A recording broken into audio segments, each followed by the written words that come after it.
grave and growing danger. Esse é o discurso do Obama. All of you would not be here Momento histórico. Eu tenho isso you, like gravado me, comigo. were convinced that this danger is real. This is not fiction, it is science. Unchecked, climate change will pose unacceptable risks to our security, our economies, and our planet. This much we know. The question then before us is no longer the nature of the challenge. The question is our capacity to meet it. For while the reality of climate change is not in doubt, I have to be honest, as the world watches us today, I think our ability to take collective action is in doubt right now. And it hangs in the balance. I believe we can act boldly and decisively in the face of a common threat. That's why I come here today, not to talk, but to act.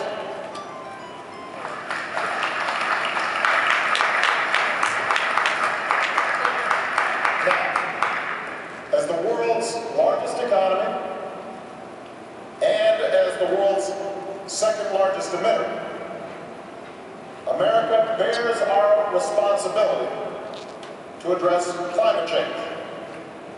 And we intend to meet that responsibility. That's why we've renewed our leadership within international climate change negotiations. That's why we've worked with other nations to phase out fossil fuel subsidies. That's why we've taken bold action at home by making historic investments in renewable energy, by putting our people to work, increasing efficiency in our homes and buildings, by pursuing comprehensive legislation to transform to a clean energy economy. These mitigation actions are ambitious, and we are taking them not simply to meet global responsibilities. We are convinced, as some of you may be convinced, that changing the way we produce and use energy is essential to America's economic future, that it will create millions of new jobs, power new industries, keep us competitive, and spark new innovation. We're convinced, for our own self-interest, that the way we use energy, changing it to a more efficient fashion, is essential to our national security because it helps to reduce our dependence on foreign oil. It helps us deal with some of the dangers posed by climate change. So I want this plenary session to understand, America is going to continue on this course of action to mitigate our emissions and to move towards a clean energy economy. No matter what happens here in Copenhagen, we think it is good for us as well as good for the world. But we also believe that we will all be stronger, all be safer, all be more secure if we act together. That's why it is in our mutual interest to achieve a global accord in which we agree to certain steps and to hold each other accountable to certain commitments. After months of talk, after 2 weeks of negotiations, after innumerable side meetings, bilateral meetings, endless hours of discussion among negotiators, I believe that the pieces of that accord should now be clear. First, all major economies must put forward decisive national actions that will reduce their emissions and begin to turn the corner on climate change. I'm pleased that many of us have already done so. Almost all the major economies have put forward legitimate targets, significant targets, ambitious targets. I'm confident that America will fulfill the commitments that we have made, cutting our emissions in the range of 17% by 2020 and by more than 80% by 2050 in line with final legislation.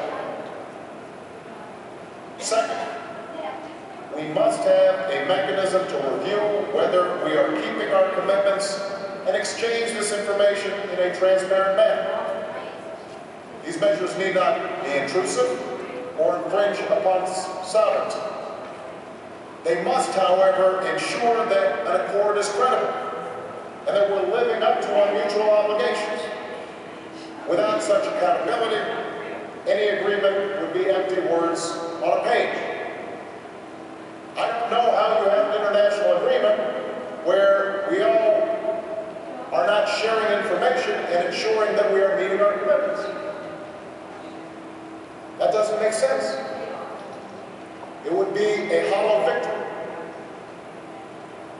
Number 3, we must have financing that helps developing countries adapt, particularly the least developed and most vulnerable countries to climate change. America will be a part of a fast start funding that will ramp up to $10 billion by 2012. And yesterday, Secretary Hillary Clinton, my Secretary of State, made it clear that we will engage in a global effort to mobilize $100 billion in financing by 2020, if, and only if, it is part of a broader accord that I've just described. Mitigation, transparency, financing. It's a clear formula, one that embraces the principle of common but differentiated responses and respective capabilities. And it adds up to a significant accord, one that takes us farther than we have ever gone before as an international community. I just want to say to this plenary session that we are running short on time. And at this point, the question is whether we will move forward together or split apart. Whether we prefer posturing to action. I'm sure that many consider this an imperfect framework that I just described. No country will get everything that it wants. There are those developing countries that want aid with no strings attached and no obligations with respect to transparency. They think that the most advanced nations should pay a higher price. I understand that. There are those advanced nations who think that developing countries either cannot absorb this assistance or that will not be held accountable effectively, and that the world's fastest growing emitters should bear a greater share of the burden. We know the fault lines because we've been imprisoned by them for years. These international discussions have essentially taken place now for almost 2 decades. And we have very little to show for it other than an increase, acceleration of the climate change phenomenon. The time for talk is over. This is the bottom line. We can embrace this accord, take a substantial step forward, continue to refine it, and build upon its foundation. We can do that, and everyone who is in this room will be part of a historic endeavor, one that makes life better for our children and our grandchildren. Or we can choose delay, falling back into the same divisions that have stood in the way of action for years. And we will be back having the same stale arguments month after month, year after year, perhaps decade after decade, all while the danger of climate change grows until it is irreversible.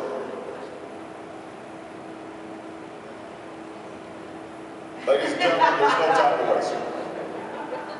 America's made our choice. We have charted our course.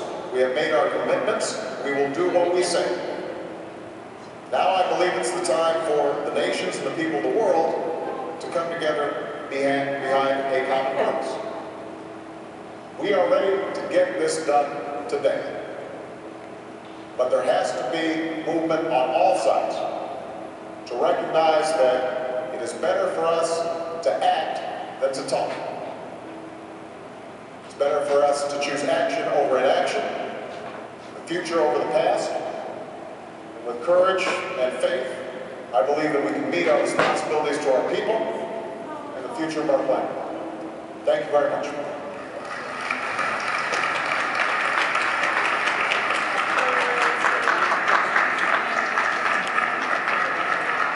Será que agora vai? Tá parecendo que não, mas pelo menos os dois discursos foram ótimos.